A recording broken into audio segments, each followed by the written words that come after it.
Shot 1. The Umbrella Man.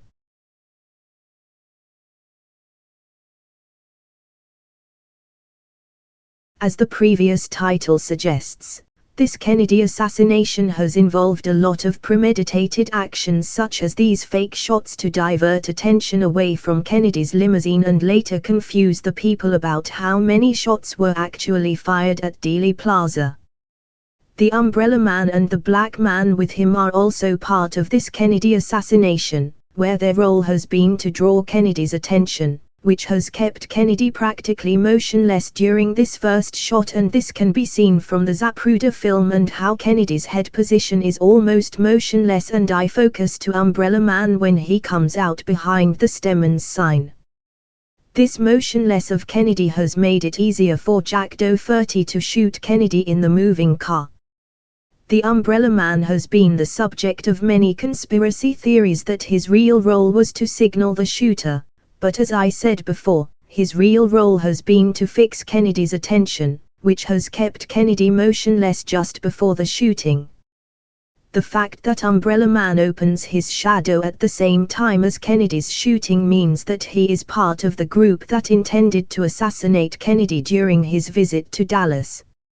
Umbrella Man also proves that these shooting locations, Z220 and Z313, were known to all of these individuals whose actions can be read as their involvement in Kennedy's assassination, and these include photographers Phil Willis, who took this photo just after the second fake shot and just 1 second before the first real shot.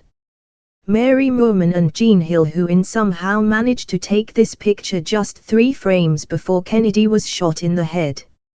Eyewitnesses James Worrell, Howard Brennan, taxi driver William W. Whaley and Arnold Rowland, as well as many others whom I will focus on my second video, Eyewitnesses.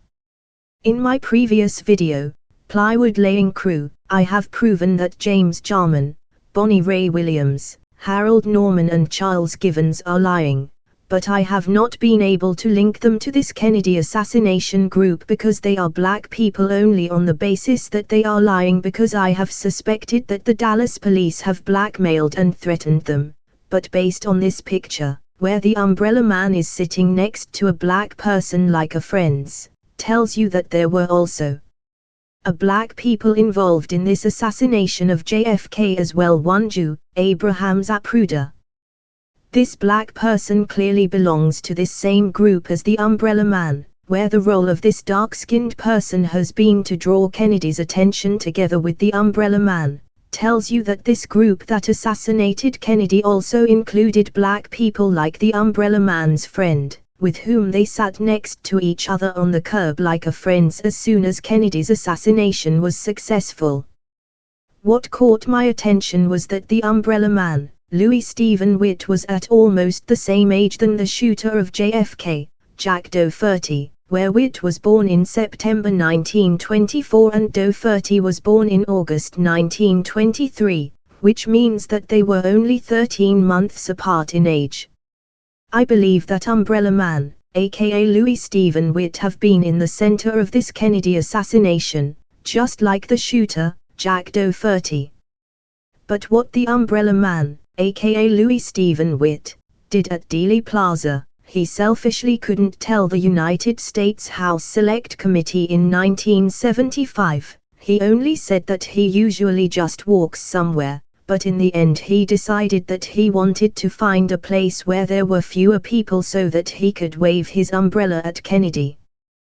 The Umbrella Man worked in 1963 at the Rio Grande Insurance Company, which was located at 251 Northfield Street in the Rio Grande building. It's 750 meters from here to Dealey Plaza, so if Louis Stephen Witt had just wanted to see Kennedy, he could have gone across the block from his workplace, to Main Street, where Kennedy's motorcade was going.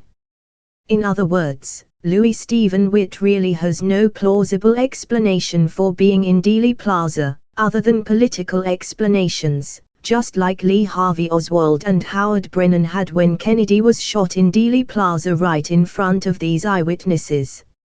In my criminal investigations, The fact that you don't have a credible explanation doesn't justify being put on the list of suspected, but the fact that an ordinary citizen puts his own alibis into politics and political statements shows that Louis Stephen Witt, aka the Umbrella Man, is just one part of this group that assassinated Kennedy, where his role was to fix Kennedy's gaze on the umbrella so that he wouldn't move while Jack Dougherty shot Kennedy.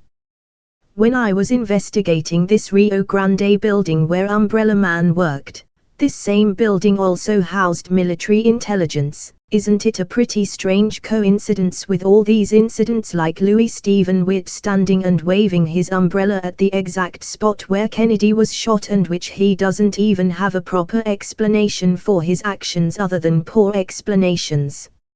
In the Kennedy assassination, the military is too prominent in the background of these individuals, especially Lee Harvey Oswald, who was a United States Marine soldier, whose connection was tried to be covered up by his defection to the Soviet Union because he would later play Kennedy's murderer, and you don't want active United States soldiers for this.